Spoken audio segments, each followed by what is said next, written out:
शारदा गुरुभ्यो नमः। या कुन्देन्दु तुषारहारधवला या शुभ्रवस्त्रावृता या वीणावरदण्डमण्डितकरा या श्वेतपद्मासना या ब्रह्माच्युत शङ्कर प्रभृतिभिः देवैः सदा पूजिता सा मां पातु सरस्वती भगवती निःशेष जाड्यापहा। कर्पूरगौरं करुणावतारं संसारसारं भुजगेन्द्रहारं सदा वसन्तं हृदयारविन्दे भवं भवानी सहितं नमामि। ॐ सहनाववतु सहनौ भुनक्तु सह वीर्यं करवावहै तेजस्विनावधीतमस्तु मा विद्विषावहै। ॐ शान्ति शान्ति शान्ति।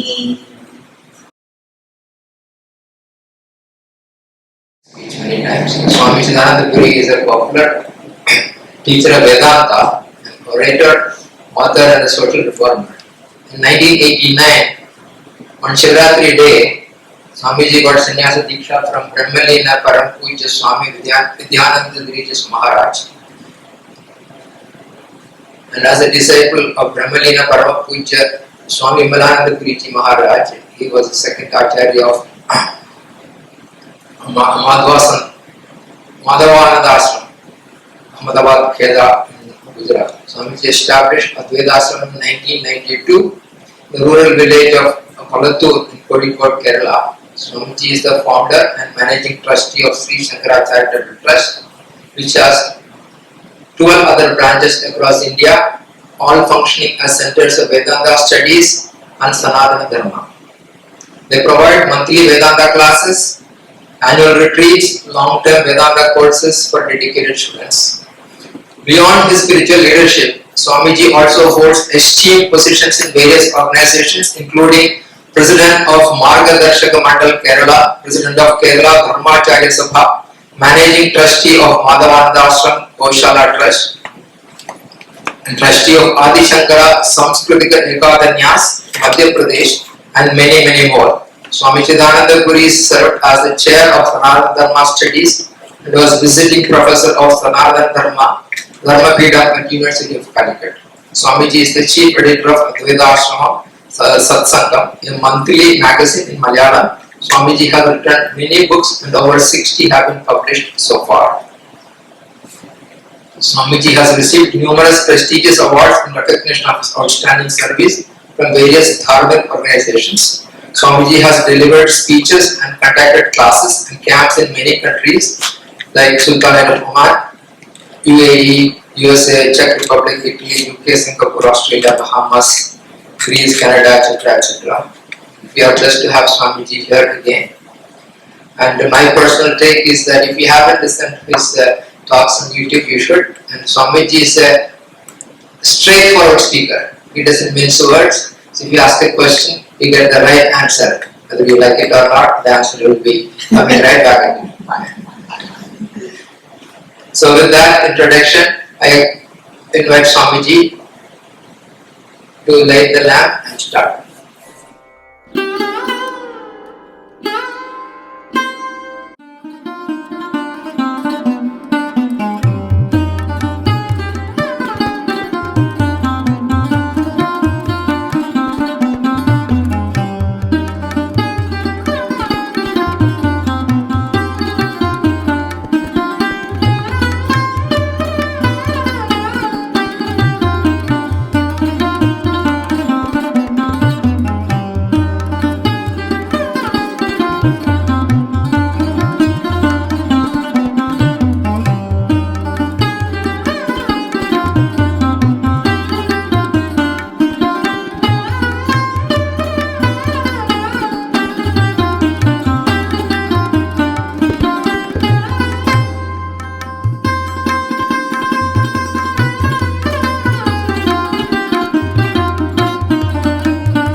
Gurur Brahma Gurur Vishnu Gurur Devo Maheshwara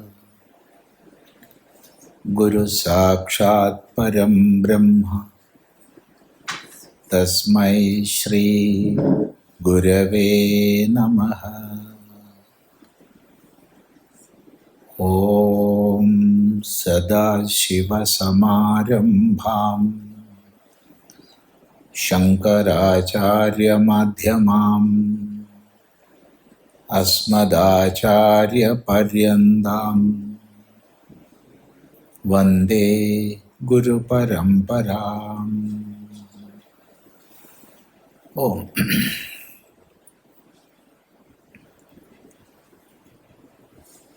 last year we had a retreat here.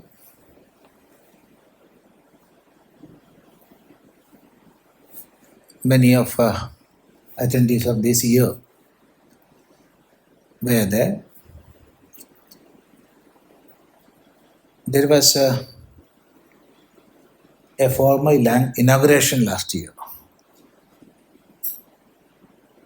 This year, directly we are entering into the studies.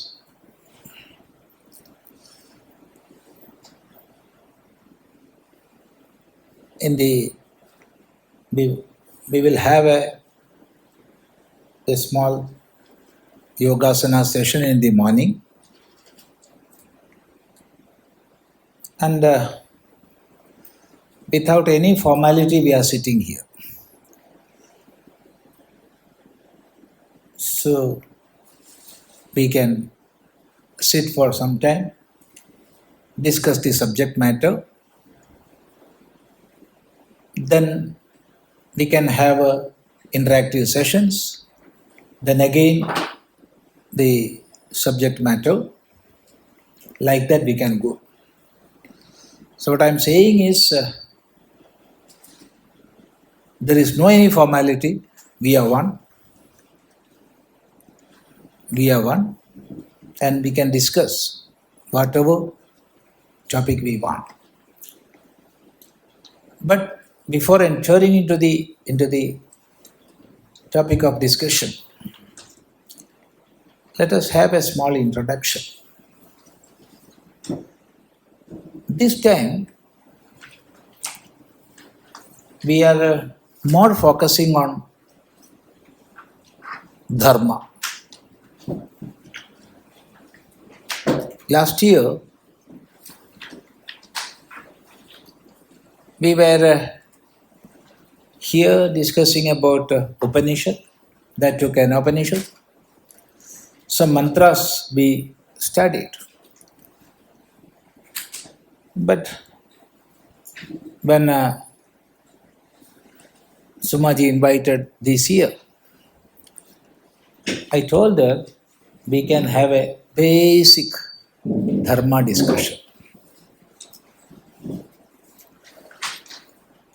Slowly in our life, we can go to deeper and deeper topics. And so this time, we are focusing mainly on Dharma, the aspect of Dharma, different aspects of Dharma. See, the whole device of Sanatana Dharma, or the sublime teachings of Vedanta, all are standing on the very base of Dharma. Our life in the individual level and in the social level, how they should be related, how to face the problems in our life, what are the challenges we have, what is the goal of human life, and how we can reach there. And the way of living, how it changes according to time and climate. All these topics come under this Dharma. So this time we are discussing about Dharma, and before going deeper, let us have a rough idea first. Because the term Dharma is misunderstood many a time. In the common world, many are taking Dharma as it is a religion, or the meaning of Dharma is a religion. No, Dharma has nothing to do with religion. Religion is different, Dharma is entirely different. Actually, we cannot translate the Shabda Dharma into any other language. There is no translation. We can explain, of course. In different languages we can explain what Dharma is. But there is no translation. Dharma is Dharma. And let me add one more thing.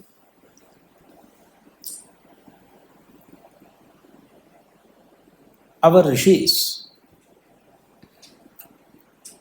who discovered and taught to the world the Vedas, explained the very, very inscrutable principles underlying there through Itihasas and Puranas, and codified all social rules and regulations through Dharma Shastras, and explained all these aspects through many, we can say, millions of books.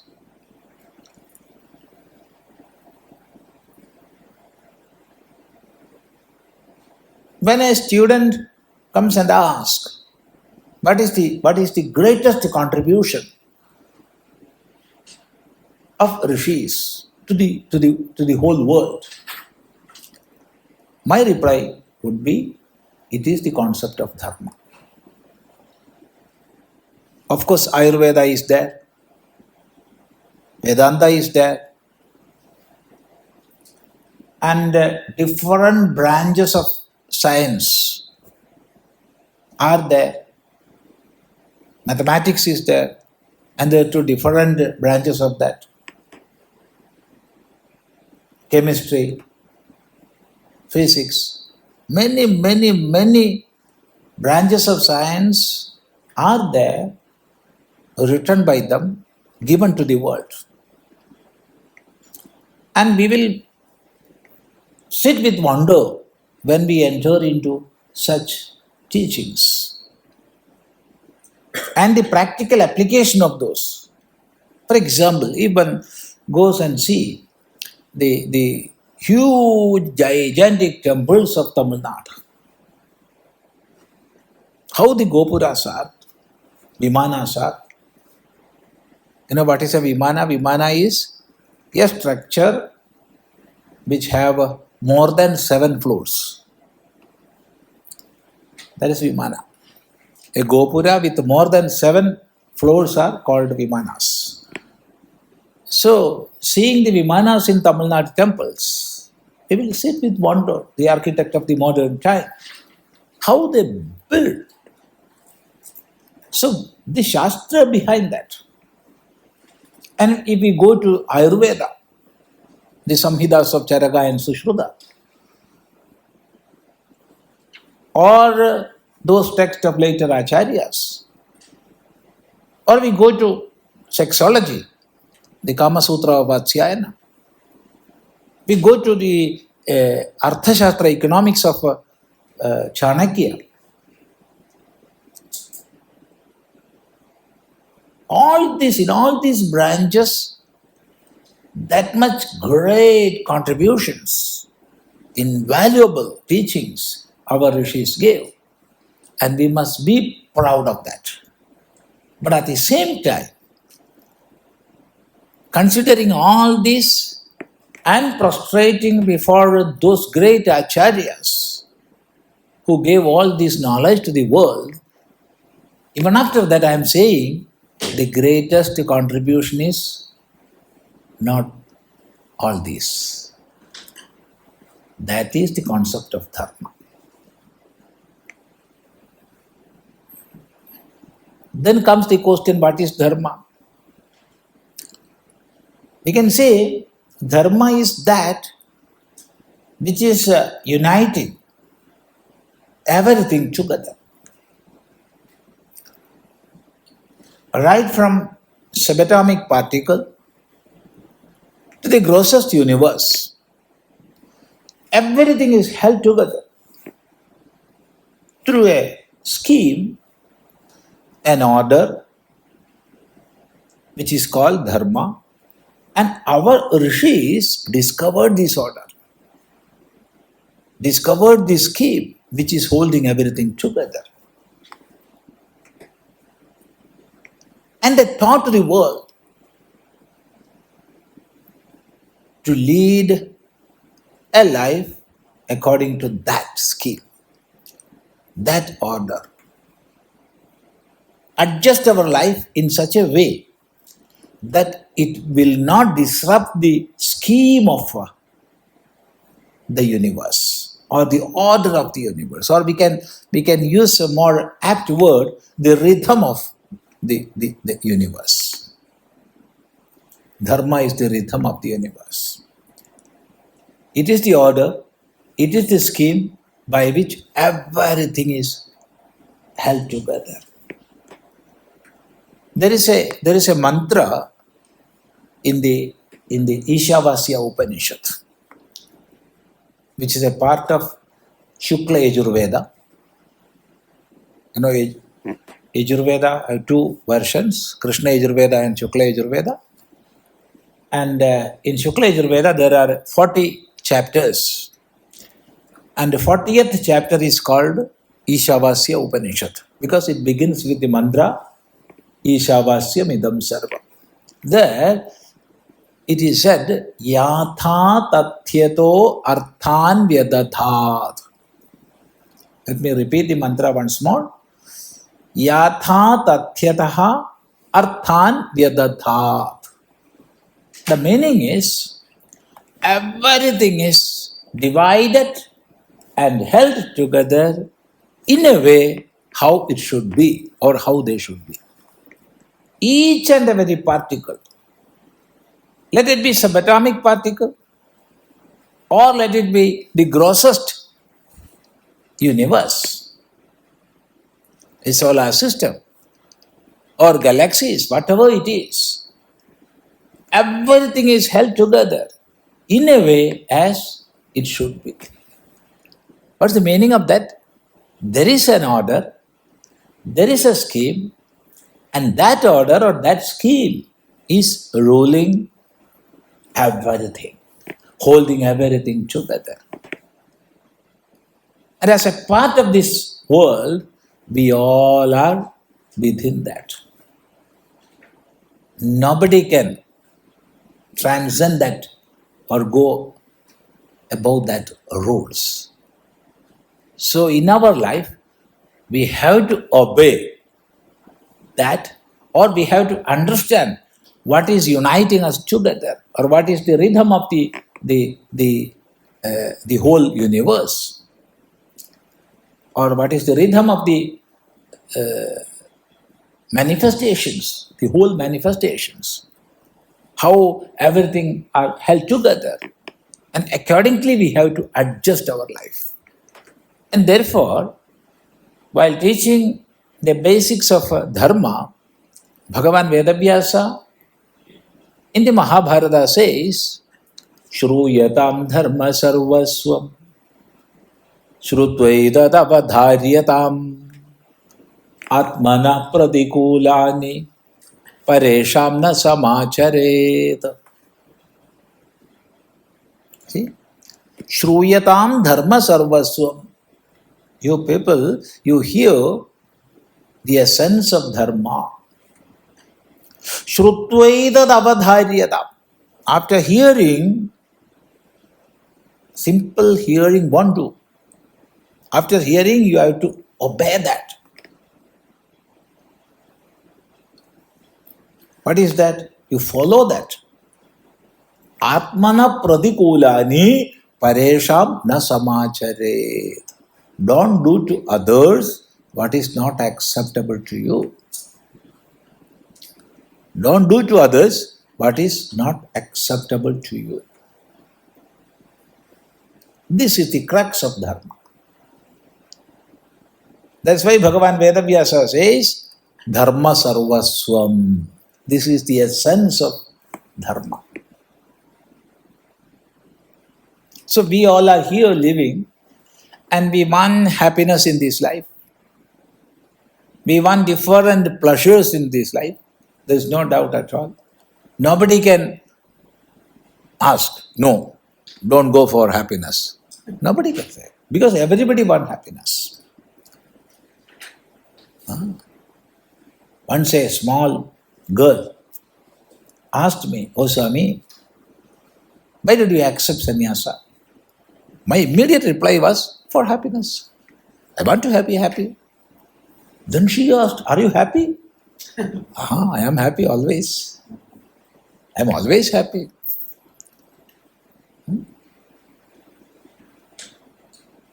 A small girl. That purity is there. Whatever comes, inside she would ask. That is the purity. No hiding, no personas, nothing. See, so we are for happiness.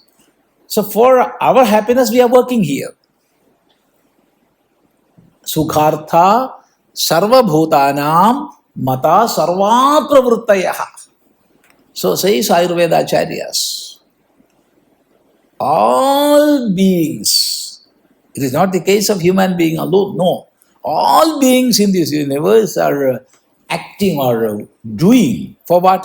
For getting happiness. Sukhartha sarva bhutanam mata sarva pravruttayaha. Sarva pravruttayaha. All activities of all beings are for getting happiness.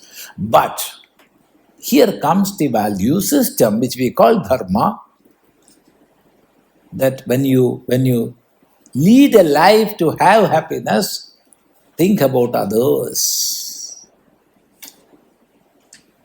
As an individual, you are leading a life to have happiness, think about other individuals.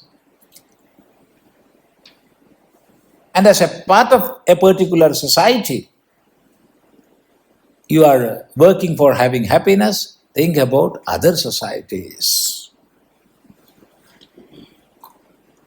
How should I adjust my life? What are supposed to be done? What are not? So all these teachings we can get from our Shastras, and some of the Shastra is called Dharma Shastras. In the Veda we can have. Even in the Upanishad we can have. Not to speak about Itihasas and Puranas, because Itihasas are full of Dharma Shastras. Both Ramayana and Mahabharata are explaining with the help of so many biographies what Dharma is. Puranas, 18 Mahapuranas, with the help of so many stories. This is the difference between Itihasa and Purana. Both are explaining what Dharma is, but Itihasas are taking many biographies, whereas Puranas are taking so many stories, parables, stories.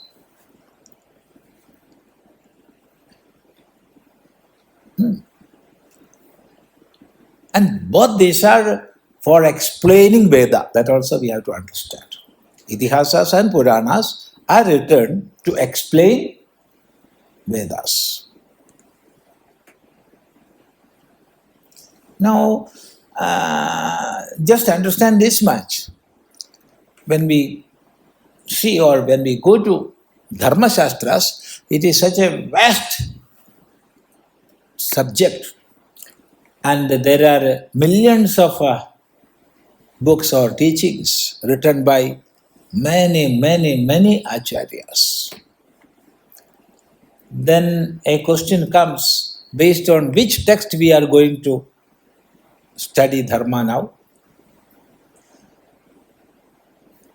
There is a small piece of teaching, very small piece of teaching, in which there are only 4 mantras, small 4 mantras in the Taittiriya Upanishad.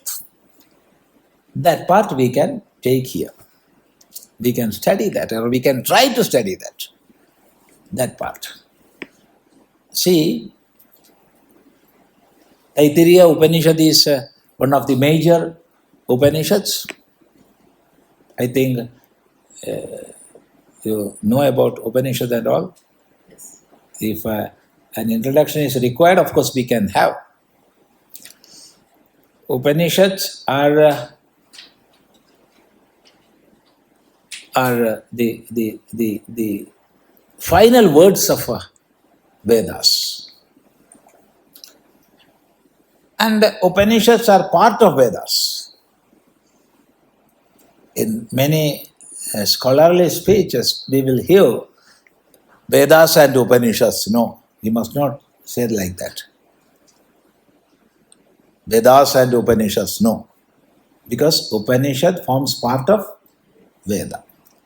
In the Veda, there are mainly 4 parts: Samhita, Brahmana, Aranyaka, and Upanishad.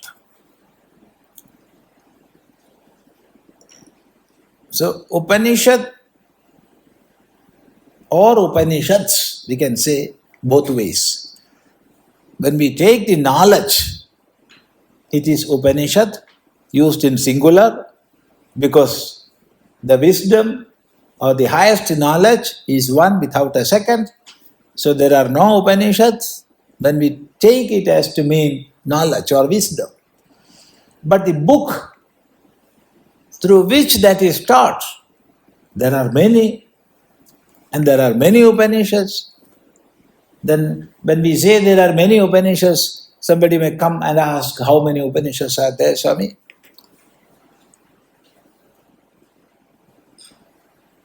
Earlier, it was said, Ekaikasyastu shakhayaha ekaikopanishad mata. For each and every shakha of Veda, there was one Upanishad each. So how many Upanishads were there? How many shakhas? That much. Then comes the question, how many shakhas were there? Bhagavan Patanjali, in his Mahabhashya, says there were 1129 shakhas for Vedas. But in the Muktika Upanishad is one Upanishad. In that Upanishad it is said there are 1180 shakhas.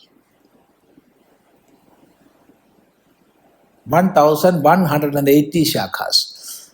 So there were 1180 Upanishads earlier. But now we don't have. Only 100 and odd Upanishads are there. Lesser than 200 or lesser than 180 Upanishads. What happened to others? All have gone. If we are not protecting what is to be protected, somebody will come and distract that. That somebody can be human beings or by chance. Who are he be? We have to protect those which we are supposed to protect. So in a course of time, in the flow of time, majority of the Upanishads disappeared, but we have even now all the important Upanishads, all the major Upanishads we have. Because it is said in the Muktika Upanishad itself, Sarvopanishadam madhye saram ashtottaram shatam. Sarvopanishadam madhye saram ashtottaram shatam. Among all the Upanishads, most important Upanishads are 108. So all these Upanishads are still preserved, are being taught. And among these 108 Upanishads, there are 10 major Upanishads. 10. 10 are considered major Upanishads. And among these 10 Upanishads, there is one Upanishad which is called Taittiriya Upanishad, which forms part of the Taittiriya Shakha of Krishna Yajurveda.